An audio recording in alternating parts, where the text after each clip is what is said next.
सांप और चींटी की कहानी। एक समय की बात है।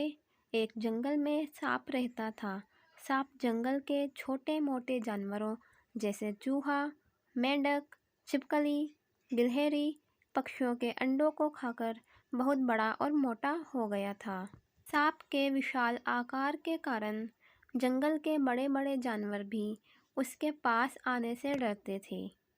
जंगल के छोटे छोटे जानवरों ने सांप की शिकायत हाथी और शेर से भी, किंतु शेर और हाथी भी उस विशाल सांप का कुछ नहीं कर सके, क्योंकि जब भी वह सांप को समझाने जाते तो सांप अपना विशाल फन लेकर उनके सामने खड़ा हो जाता था। सांप कहीं उसे काट ना ले, इसी डर से जंगल का कोई जानवर उसके नज़दीक नहीं जाना चाहता था। धीरे धीरे सांप को यह घमंड हो गया कि जंगल का कोई भी जीव उसका सामना नहीं कर सकता। सांप ने सोचा कि जब जंगल का राजा शेर ही मुझसे डरता है, तो क्यों ना मैं भी एक विशाल राजा की तरह घर में रहूं। यह सोचकर सांप एक विशाल बरगद के पेड़ के बिल में रहने लगा। सांप के आने के डर से बरगद में रहने वाले सभी जीव जंतु और पक्षी उस पेड़ को छोड़कर चले गए। बरगद के पेड़ के पास ही चींटियों का बाम भी था।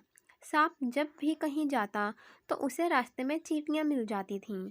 चींटियां हमेशा अपने काम में व्यस्त रहती थीं और सांप को नमस्कार नहीं करती थीं। चींटियों का यह व्यवहार सांप को पसंद नहीं आया। एक दिन वह चींटियों की रानी से बोला, तुम अपनी सेना को समझा देना कि मैं जब भी यहाँ से गुजरता हूँ तो मुझे सर झुकाकर नमस्कार करें, नहीं तो मैं सभी को मार दूंगा। सांप की बात चींटियों की रानी को बिल्कुल भी पसंद नहीं आई और उसने सांप की बात मानने से इनकार कर दिया। सांप ने गुस्से में आकर अपनी पूंछ से चींटियों की बाम्बी पर प्रहार कर दिया, जिससे उनके घर को काफ़ी नुकसान पहुंचा। सांप के इस व्यवहार से सभी चींटियां बहुत अधिक क्रोधित हो गईं और उन्होंने एक साथ मिलकर सांप पर हमला कर दिया। चींटियों के काटने से सांप की बहुत बुरी हालत हो गई। धीरे धीरे चींटियों की संख्या बढ़ती जा रही थी और सांप अपने आप को असहाय महसूस करने लगा।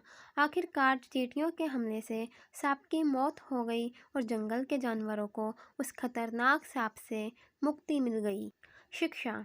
इस कहानी से हमें शिक्षा मिलती है कि कभी भी किसी भी जीव